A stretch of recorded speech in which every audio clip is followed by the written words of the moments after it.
Up next, we have a fireside chat with the brilliant Clay Dickinson.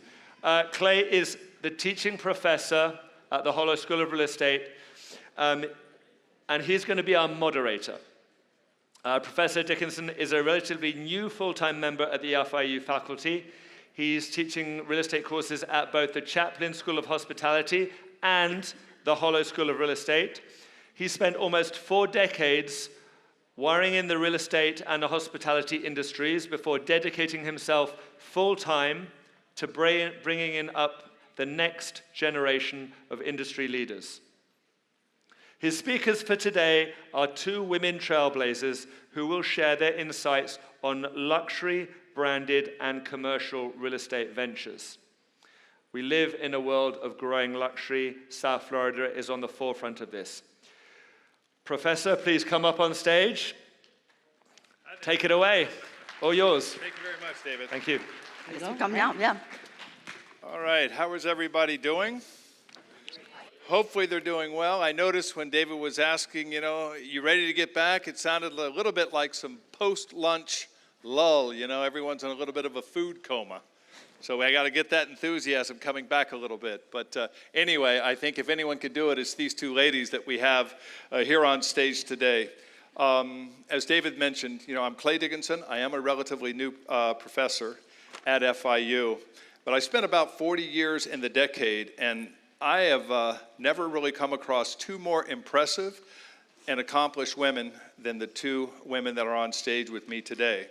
It has really been a pleasure to learn more about Dayssi and Lissette and the amazing journey to their leadership positions in industries that are traditionally, and I think still to a large degree, dominated by men.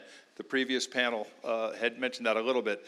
It is truly inspirational, and I hope it gives hope to all the young women that are sitting in the audience today and perhaps dreaming of a career in this business and wondering, if they can do it. And I think you can, and I think that these women prove it. So this is a super exciting time in the hospitality and the real estate business, especially here in South Florida. There are so many trends happening, and one of the biggest, coincidentally, is the melding of the hospitality industry and the commercial and residential real estate industries. These women's companies and their emphasis on experiential real estate and placemaking puts them right in the middle of that trend. So today's discussion is really going to focus a bit more on the careers of Dayssi and Lissette and the lessons that they've learned from their experiences. But naturally, we will have to address the evolution of the industry and how that may affect the future. So we'll have about 30 minutes of structured questions, and then I'm going to open it up for your questions. And I ask you, please, don't be shy. Take advantage of the wisdom that these women have to offer, and let it help direct you towards a happy and fulfilling career in this amazing industry. So very quickly, I want to give an introduction to my guest, and I'll start with Lissette Calderon. Lissette is the founder and CEO of Neology Group, a vertically integrated, lifestyle-driven residential and commercial real estate firm that specializes in the transformation of undervalued communities into sought-after neighborhoods. A native Miamian, Calderon is one of the few female developers in the country who has achieved tremendous success in recognition through hard work, grit, and determination. Interestingly enough, adjectives I use to describe the students that I teach all the time here at FIU, characterized by hard work, grit, and determination. In 2002, she introduced the pioneering and trend-setting loft-style residential building, Neolofts, which sparked the Miami River's renaissance. Neolofts has been followed by many other projects which have sparked the revival of another historic Miami neighborhood, Olarte. Finally, her latest endeavor is leading the reimagination of the Palmer Lake District, where she is developing a new 1,350-unit mixed-use waterfront community and marina on a 7-acre parcel of land, which is scheduled to break ground in, probably now Q1 2025, right? Okay. And Neology's current and past projects represent a real estate portfolio worth over $2 billion. A first-generation Cuban-American, Lissette was born in Miami and earned a Bachelor's of Science in Economics, cum laude from the Wharton School of Business at the University of Pennsylvania. She serves on the University of Miami's Master of Real Estate Development and Urbanism Advisory Board and on the advisory board of the Southeast Florida Caribbean chapter of the Urban Land Institute. She's also a member of the International Women's Forum of Florida. Lissette is involved in a number of community organizations, including Amigos for Kids and the Sam Elimo Charity, an organization that supports the education and lives of children in poverty with a high academic potential in Kenya. She's also the publisher of a lifestyle magazine focused on the Alapata neighborhood, Alaway, which she launched in 2022. She's an equestrian enthusiast and has a black belt in Taekwondo, so I had better be a good moderator today.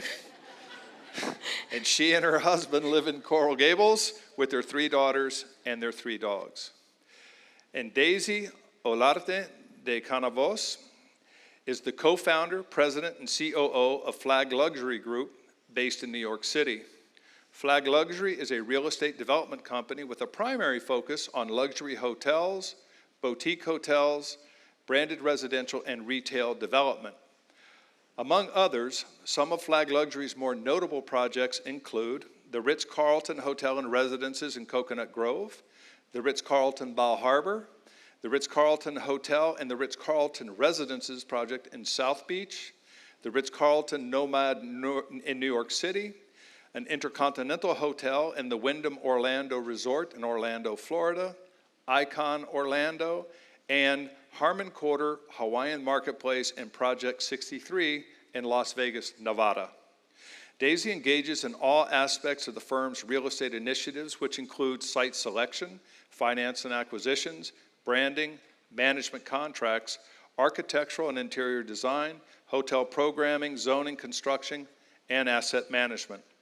Prior to joining Flag and co-founding Flag Luxury, Daly completed a master's in real estate development and finance from New York University after several years of working in New York as a commercial real estate analyst, financial analyst, and a broker. She also received a Bachelor of Science from the School of Hotel Administration at Cornell University, where she was the guest lecturer of the 45th edition of the Dean's Distinguished Lecture Series at the School of Hotel Administration. Dayssi is the founder of the Friends of New Yorkers for Children, which supports children in foster care initiatives through initiatives in education, mentoring, and career opportunities. So very quickly, a quick round of applause to both Lissette and Dayssi.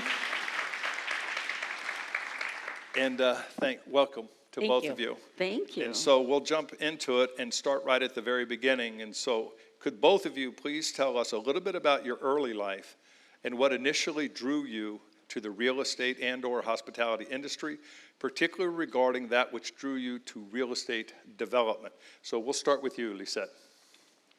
Good afternoon. First of all, thank you, FIU, for having me.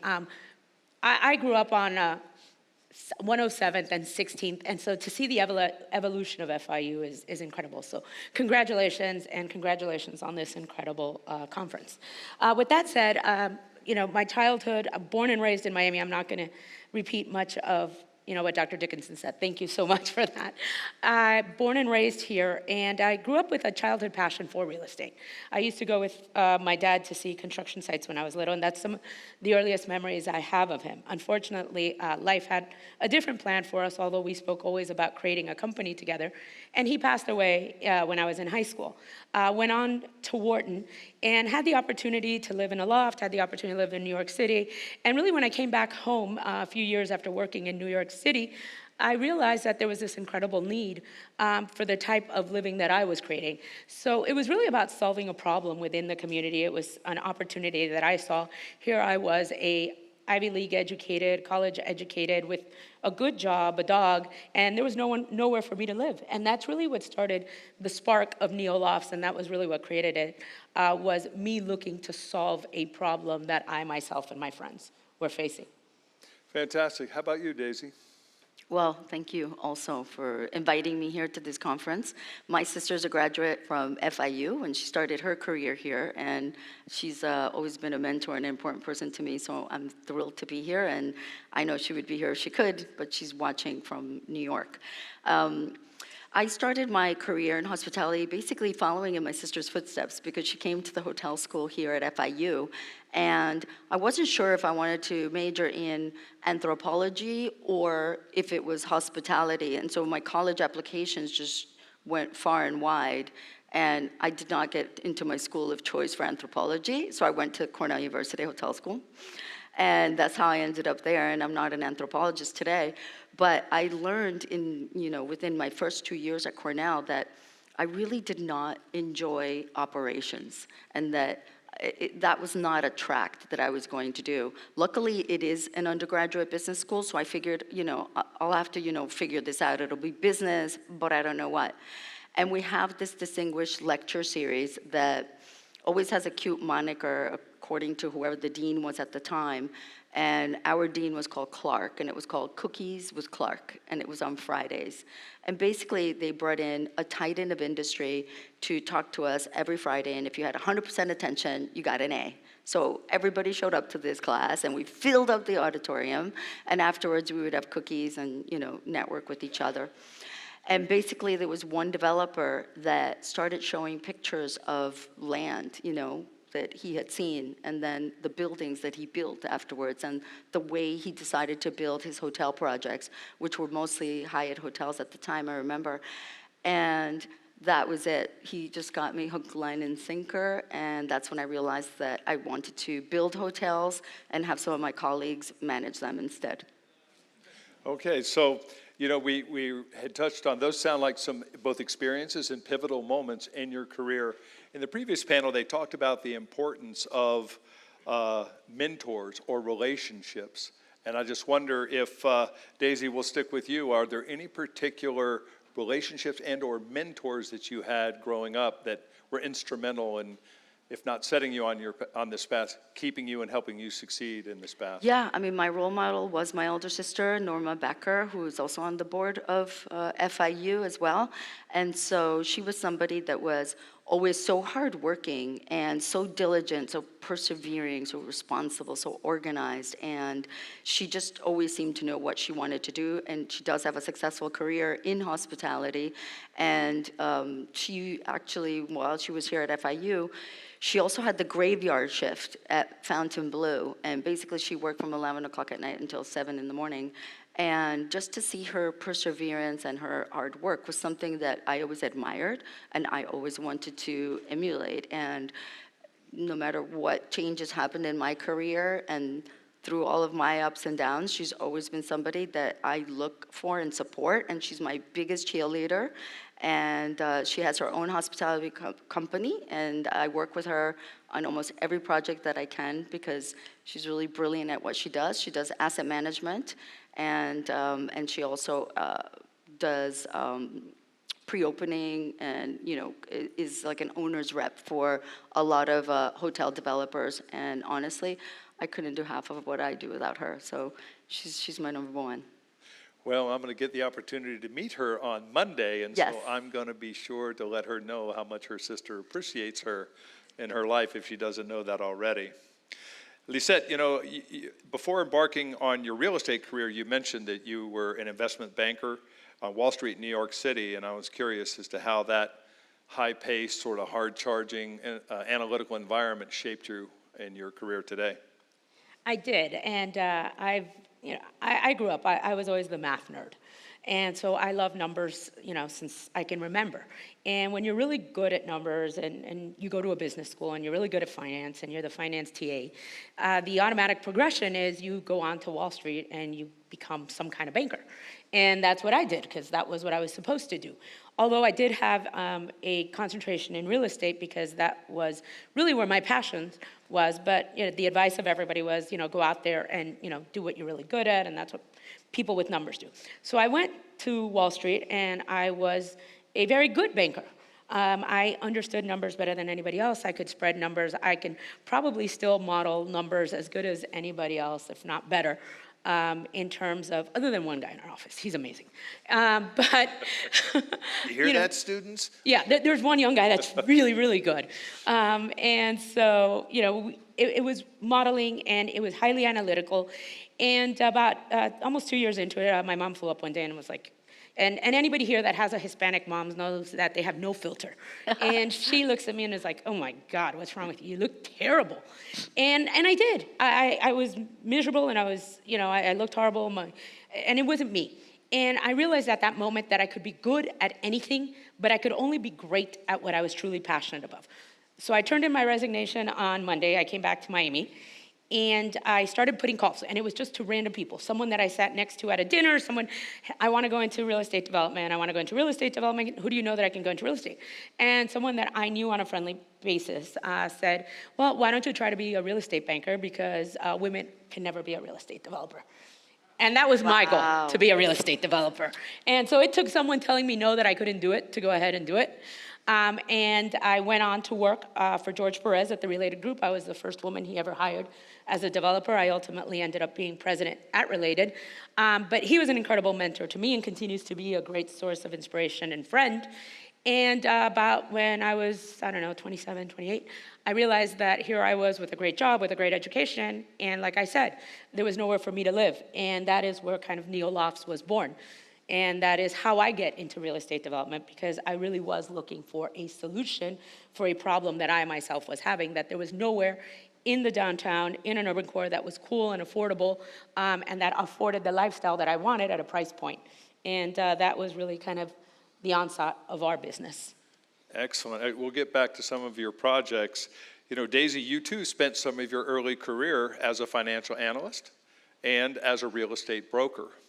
And as you look back on your journey, are there any key projects or milestones that are particularly noteworthy that you've experienced along the way? Yeah, well, I started my career as a broker because, like Lissette said, there weren't a lot of people looking to hire women in the development business, especially in New York City, where most of the businesses are family-owned. So I worked as a commercial leasing broker and really learned the business there, and then got a master's at NYU.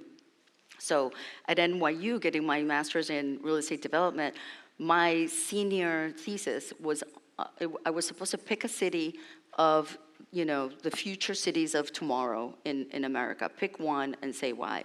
And my gut instinct had always drawn me to Miami. We spent a lot of time here, of course, because of my sister and our family ties. And I'm from Colombia, so we have a lot of Colombians that are here and relatives.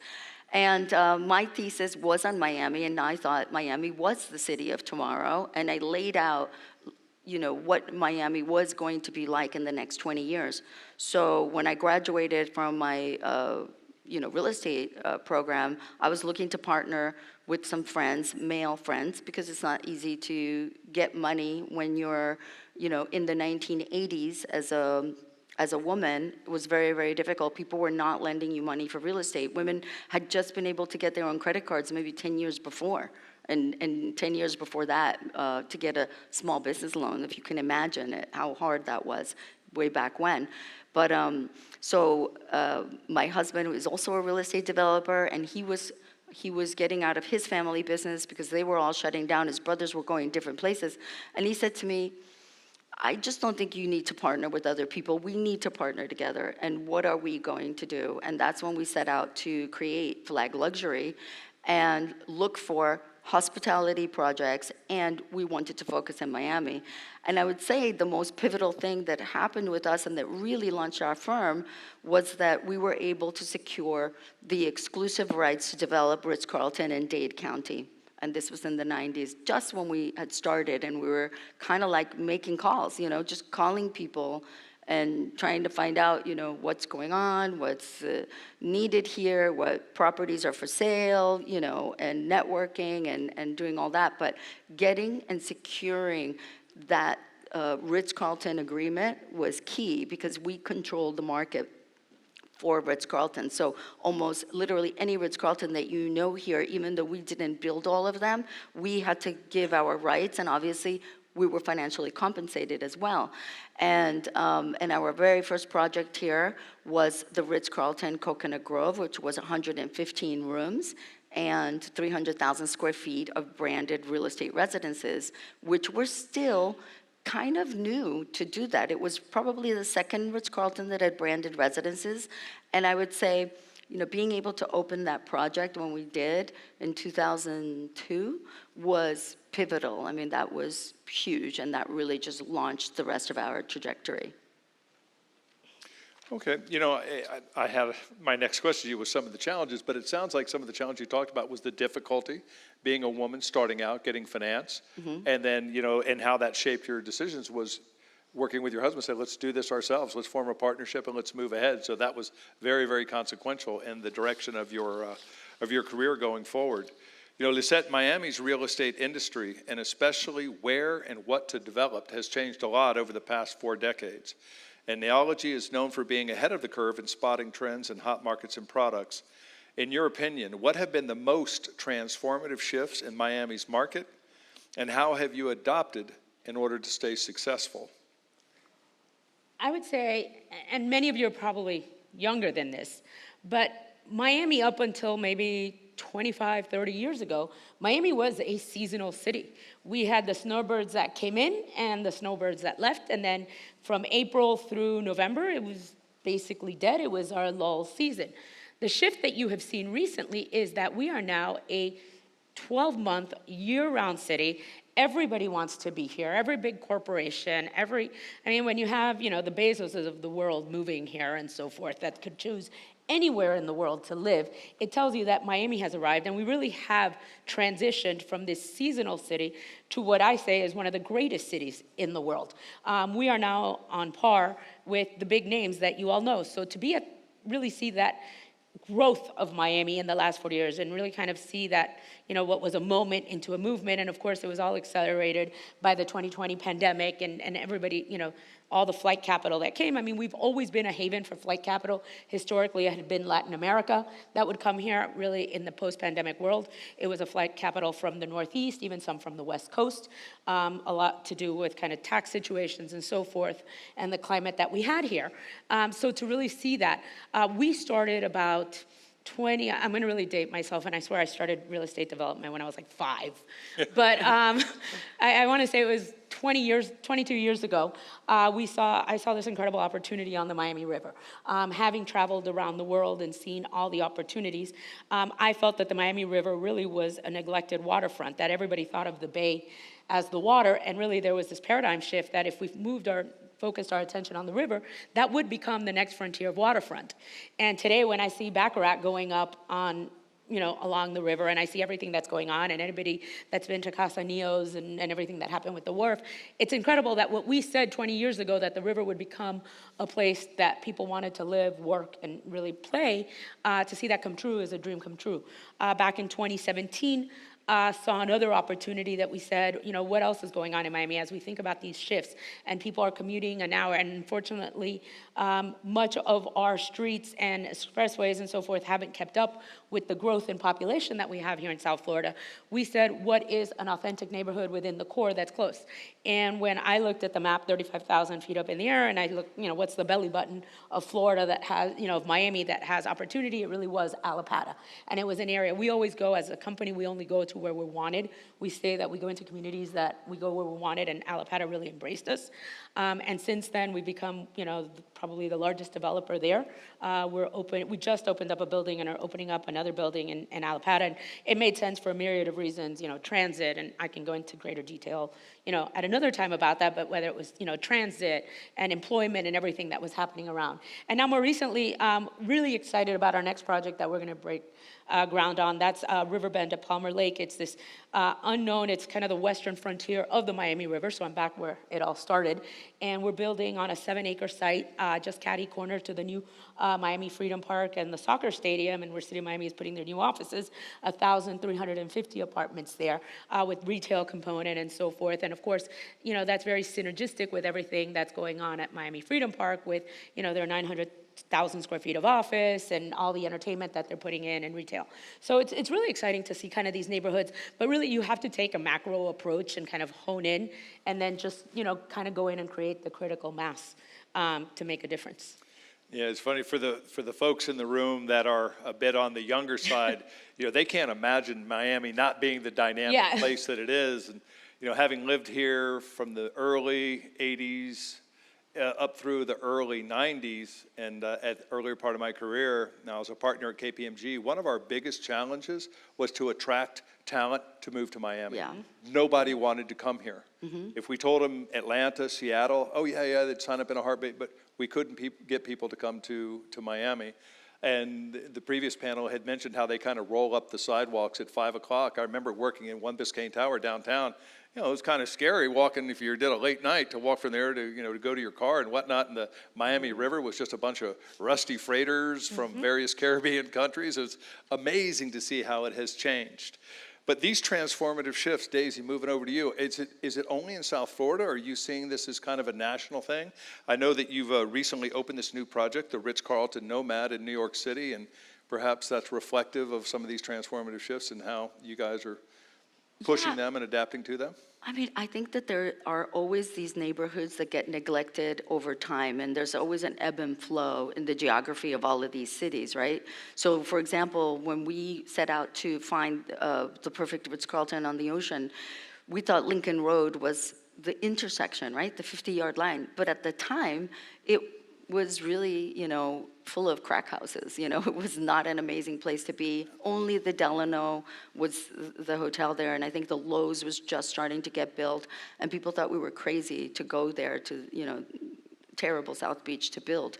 And lo and behold, we did discover an incredible market. There is an attraction, and there is a Ritz-Carlton, you know, that it's the Ritz-Carlton, I guess the fact that everybody knows that there's one going to be there, it's going to change the whole neighborhood, right? So there's an influence that Ritz-Carlton has on neighborhoods, and more people get attracted and more people come, right?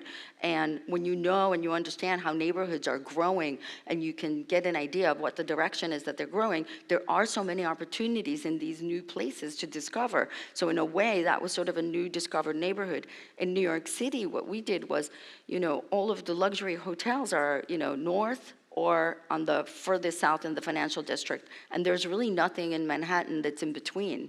So we really felt that the Nomad neighborhood that is right north of Madison Square Park in the 20s and 30s, between 5th and 6th, and then Broadway goes across, it was just Koreatown, and it was all these forgotten, amazing old buildings, and a lot of them used to be hotels, and then a lot of them, you know, were starting to get refurbished. We had the Nomad Hotel come along and refurbish one of them, and brought in one of New York's most successful restaurants. And as we were there with, you know, Andrew Zobler, who invented the Nomad brand, we realized that this neighborhood was on the verge. So we brought in the whole team from Marriott to come and look at this neighborhood and show them that we wanted to put a Ritz-Carlton there. They looked at us like we were insane. They were like, what? What do you mean? Like, there's nothing luxury, there's no luxury stores, you know, there's nothing here. We're like, just wait and see.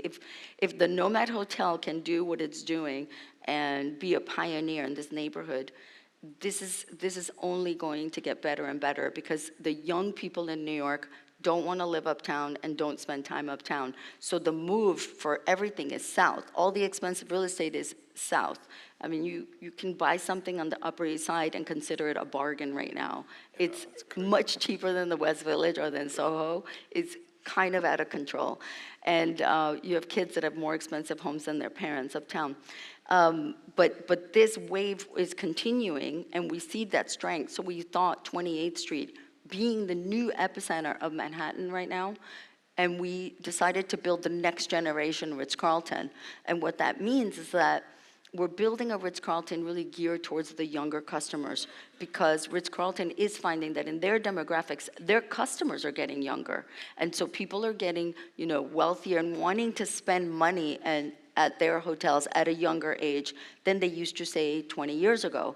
And we did open up the Ritz-Carlton Nomad 2 years ago. Our average age is between 32 and 35 years old.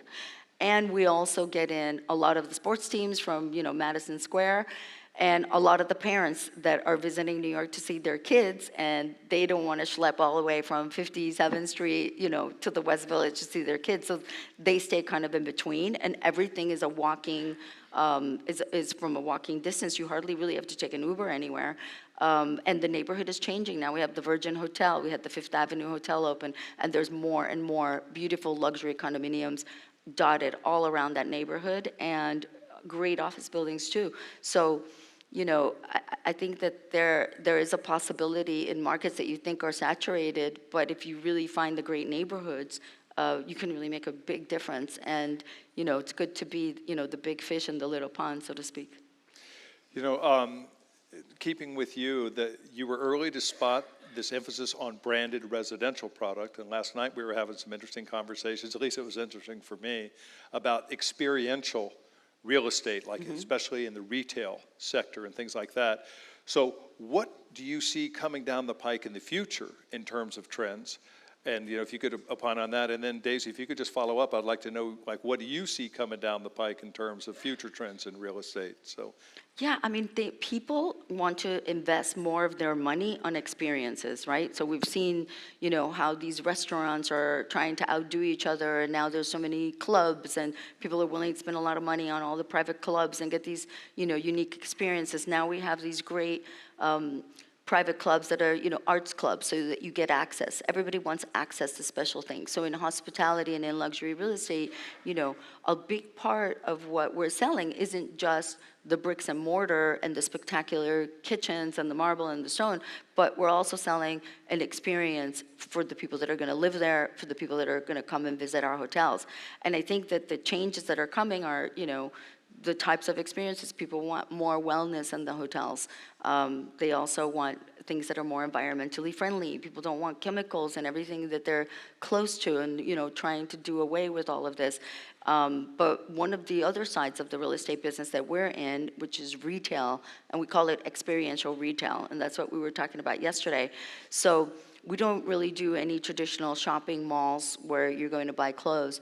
We have these retail centers that people are going to do things. So one of the first ones that we did was in Las Vegas, that was in between other properties and connected by the over bridges. And we noticed that people are starting to walk more and more in Las Vegas, and they're adding more and more bridges to make it more pedestrian friendly and to keep people off the ground roads. So everything is elevated in Las Vegas. So we were successful in creating the type of shopping experience that was more about,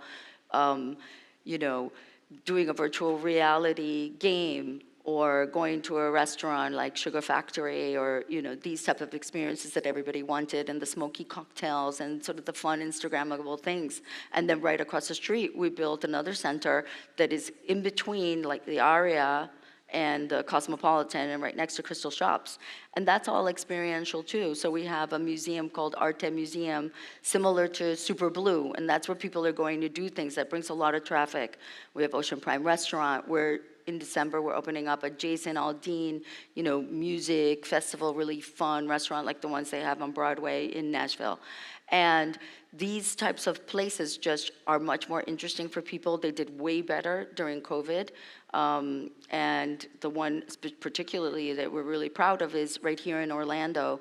We created the Orlando Eye, which is like the London Eye, the big observation wheel, 400 feet in the sky, and it's anchored by a Madame Tussauds, a sea life, and then restaurants and all kinds of experiences. It's not a gated park or anything. It's like what we call a family entertainment center, but you're going to go to Museum of Illusions. You're going to spend time at Blue Man Group Tube. You're going to go and do things and drink, go to bars, go to restaurants and have fun. And these experiential centers, is what we like to call them, are really, really successful over, the traditional dry goods, where people can just buy all their stuff online now, right? Now we all have Amazon, or, for clothes, you have Net-a-Porter, you have all of these ways of getting things. You don't need that experience anymore unless the stores, which they are starting to do, is bringing restaurant experiences to the shops. So people come in and spend time in the restaurants and then shop. And that's something that is a new trend that I'm seeing in retail, because they really need to do something to bring people physically into the stores in an economy where people are really happy to just, use your phone. Excellent. So some of what she said, that Daisy's talking about, is that creeping into your multifamily and your mixed-use project, the experience aspect of it? It is, but the way we look at it is that we really look at it through the prism, and similar to Daisy, but in a different way, we really look at it through the prism of the end user. And in our case, the end user is the person that lives in our buildings. And really, I think a lot of things, to be successful at this, you really have to anticipate trends and people's needs. And what are you solving for? You have to know your market better than anybody else. So what is it that my market is looking for? So when I started my career, I knew that my market was looking for somewhere young to live, somewhere that was trend-setting, that it was riverfront, that they'd be, again, it was fun, it was interesting, but that they could have their dogs, so we created a dog park. We had a dog wash, so they could, if you have a huge dog, where do you put your dog, where do you bathe them? So we really tried to solve for those problems and those needs. So it was kind of that sense of community. Then, as our company evolved, and really we transitioned, into this multifamily, really living, we keep our portfolios. It was in 2020, everything that we said was going to happen was accelerated. And as Daisy alluded to, I call it the age of Amazon. So now people, the way that people receive their packages, the way that people work from home, that has probably been one of the biggest game changers that we've seen. The way that people entertain, the way that they go downstairs. So what we try to do is really create a sense of community. It all started really when we started our first project with 9/11, that it really brought people together, and it was that sense of community, and do I know my neighbors? So that was a way to kind of become the catalyst to get people back in. And then in 2020, if the pandemic taught us anything, it taught us the power of connection. It taught us the power of people. It taught us about health, about how we wanted to live, and that was where we really incorporated that experience into the way people live on an everyday basis. And I think that's been part of our success. So if you go into our buildings, you'll see everything from the dog parks to the dog spas, to the co-working areas, to the big social rooms that they expect, to the billiard tables, and then through really curated events that we do, which is some way that we do the experience. So when it's Super Bowl Sunday, there's Super Bowls. When it's Copa America, it's Copa America. Halloween, they just had a pet parade because 47% of our residents have pets. So they do a pet costume contest. They do... I want to see pictures. Yeah, wine Wednesdays on the pool deck, and they do Sunday yoga. So it's really about, we incorporate experiences, but really through the lifestyle component of it. That's absolutely fascinating. As we anticipated, we're not going to have time to get through all of our questions. So I'm going to stand up here. I'm going to zoom out. I'm going to ask you both, you're both leaders in the industry. You've got a lot of experience. What is your general philosophy on leadership? If someone had to describe what was your leadership style, what would they say it is? And we'll start with you, Lissette. Let you finish with you, Daisy. Then I'm going to open it up to questions from the audience. I guess if I think about, leadership and what that means, I hope that the first thing that they think of, and my team is here, so they can call me out if I lie. I hope it's inspirational, that you lead by inspiration and you lead by example, and you get up every single day and you get there and you do what you say you're going to do and you deliver on it. I would say they probably say I'm visionary. I go out there and I really look at what we're doing and believe in what we're doing. And as I think about that and I think about kind of where we are, of course, it's a team leader and bringing people together. People want to be valued. People want to be seen. And I think that's an important part of my role. And then the other thing that I would say I probably am and has been, a big secret to my success is grit and tenacity. If you want me to do something, tell me that I can't do it. You want to rest assured that I'm going to do something, say, you can't do that, Lissette. It's probably been one of the biggest things in my life. Both Daisy and I spoke to it. Clearly, we don't fit the role of what a typical developer looks like. Clearly, I'm not male. Clearly, I probably speak with a little bit of an accent. I don't think with an accent like I tell people, when they're like, oh, you speak with an accent. I'm like, well, I don't think with an accent. So, let's end that conversation right now. But anybody that's grown up in an immigrant household, that, the values of hard work, of respect. And I would say probably my biggest thing is discipline. I'm extremely disciplined. Motivation gets you up in the morning, but it's discipline that keeps you going. And I hope that I inspire my team with that discipline, to work the long hours. I mean, to all of you that are out here that are kind of young, there's no elevator to success. Sorry to tell you, you're gonna have to take the stairs. It sucks. Embrace the suck. It is what it is. I mean, I don't want to sugarcoat it. I probably still work 80 hours a week. Oftentimes, I'm the last person in my office to leave. My husband, who is here, and he's a proud FIU Panther, so I just have to say, he's here. He'll be like, "What are you doing?" And I'm like, "I'm working. What do you want from me?" And so I would say that's probably one of the things that I hope, you really lead by example and inspiration, because it's a lot of fun, but it's not easy. All right. So love what you do. Thank you. Daisy? Yeah, so I think when our employees look at me, I mean, they just see me as a team member, and maybe I am the coach. When I think about how I interact with my team, I do think of it many times in terms of sports. Sports was a really important part of my life. I played basketball in high school, and I just loved it to pieces. There was just nothing that I wanted to do more, but play. And I learned a lot of lessons from playing team sports and learning to get organized and be on time. Yeah, I have ADHD, and one of the most difficult things as a person with ADHD is that you don't really learn from your parents telling you what to do, but you learn from the natural consequences. And the natural consequences when I forgot my uniform was that I couldn't play. Even if I ran home to pick it up, the fact that I was 5 minutes late, my coach would not let me play. And the coach decided who played, when they played, who did what on the team, and to make sure that we were winners. And when I think about my team, I bring along the lessons that I learned, all of the failures that I did, all the risks that I took, and all the times that I was turned away or turned down or said no to. And I share that freely with them. I'm very open with my team so that they know that this is a grueling business. And you do have to work really hard, take a lot of rejection, and you just have to be persistent and persevere. And that's whether you're a man or a woman. I mean, it's a really rough business, even if you're a man.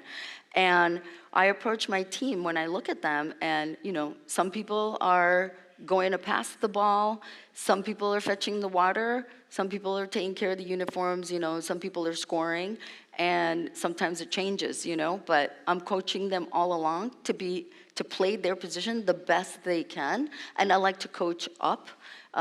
So I never yell at my team. I'm never angry at them about the mistakes that they make, but we do try to learn from them, and like I say, it's okay to make a mistake, but let's just not make it twice. But somehow we always find new mistakes, no matter how good you think you are at doing things, there's always a new mistake to be had. And I think that one of the things they appreciate the most is that I can be also very organic and go with the flow, Sometimes the flow isn't going your way, and you got to take the flow and just go with it, And so, I don't have anything that's fixed in stone, and I am very flexible. And I think everybody appreciates that when they can solve problems in a different way, in a way that I hadn't thought of. And I give them a lot of autonomy, and I cheer them on all the way. And I'm just a team member too. Excellent. Thank you very much. All right, so I'm going to open it up. We got just about 5 minutes for questions. So this gentleman right over here. Yeah, the microphone's coming toward you. Hi. Thank you both for being here and for your insights. It sounds like most people have a big break. And for you, Daisy, it sounds like it was the Ritz. What was the process? What was that process like? Did you know the people at the Ritz, or were you begging them for a meeting?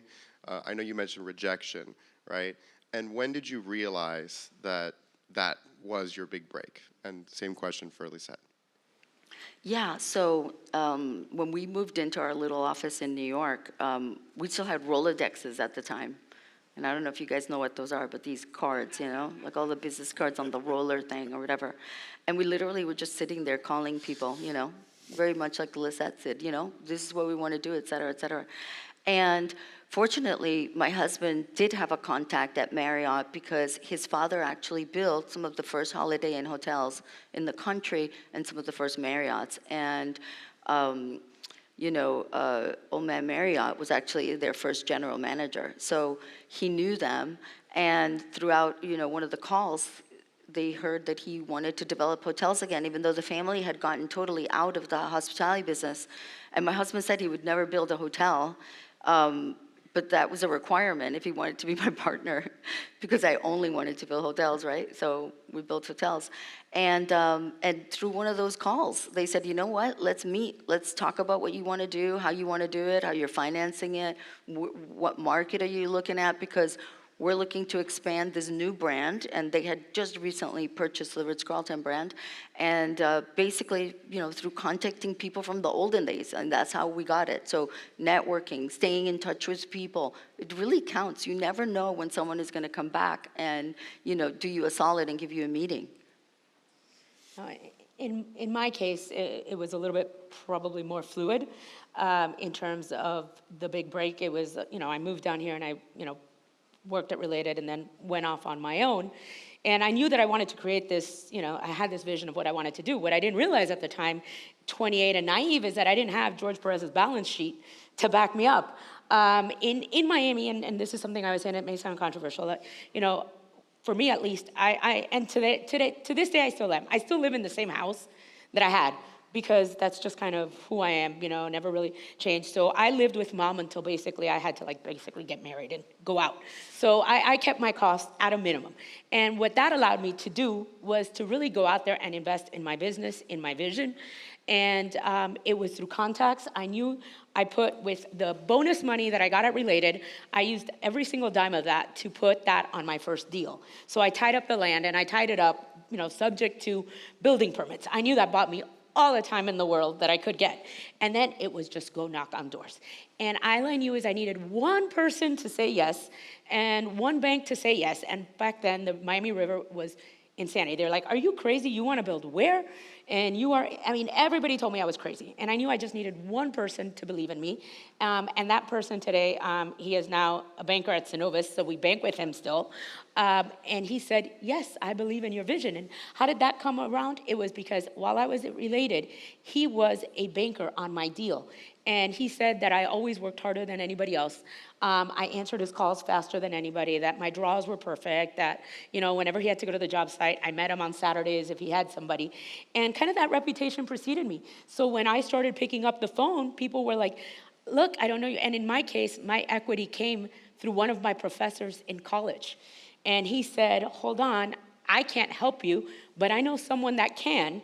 And he put us in contact, and I flew to Washington, D.C., and really the rest is history. But it was really just knocking on doors and knocking on doors. And once I created Deal Lofts and got that off the ground, I guess the rest is history. But that was really what sparked That's everything. fantastic. One more question. Let me see. Okay, this young man here. Are there any specific skills or experiences that you believe are essential to thriving in this industry at a executive level? Well, grit, just sheer grit. You just, you have to not be afraid to be able to, if you got to go through a tunnel with no light, 24/7 to get to where you're going, you got to be able to do that. And that is really important. And that is something you can practice, and you can learn grit. It's not like you're just born with it, because if you don't feel like you have it, it's okay. You can learn it. And that is to, set goals and make sure that you're going to reach them no matter what, even if you think it's going to kill you. Because, to develop a project, sometimes it does feel like it's going to kill you. And, we've had our ups and downs in our projects when, after 9/11, our contractor went bankrupt in the middle of building the Ritz-Carlton Coconut Grove and the Ritz-Carlton in South Beach. And to get those projects back on track, once that happens, most people would have lost their properties. And it's really about just, working your ass off and being persistent and, pushing your drive. You just have to drive and talk to as many people as you can whenever you have an issue. You know, a lot of people are willing to help you, and a lot of people are willing to open doors and sharing ideas, you know, not always keeping everything to yourself. Everything doesn't have to be a secret. People aren't going to steal your deal. You know, you can talk to people and not be worried about it, but make sure that you reach out to people and, you know, keep a network of people close to you and just work hard.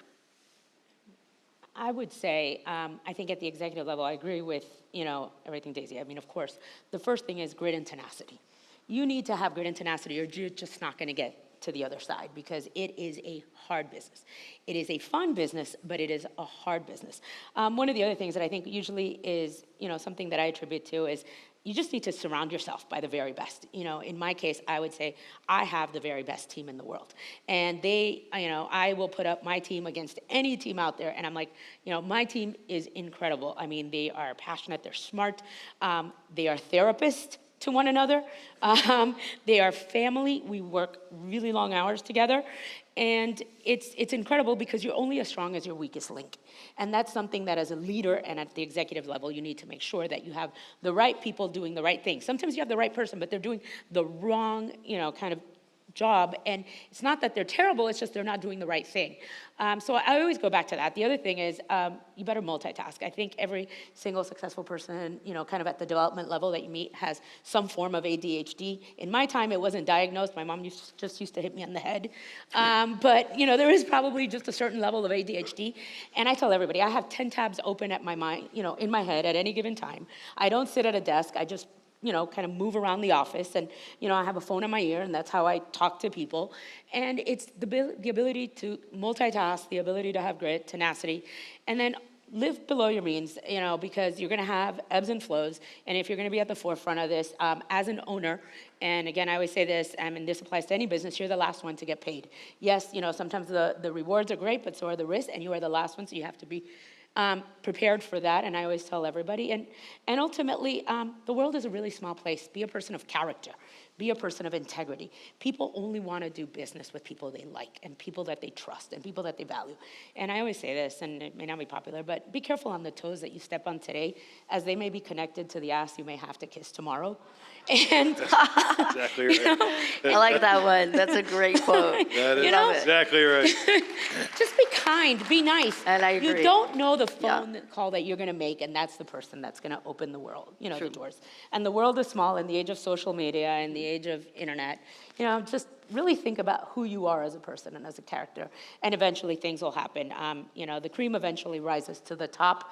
Believe in it, have passion, and just pursue it.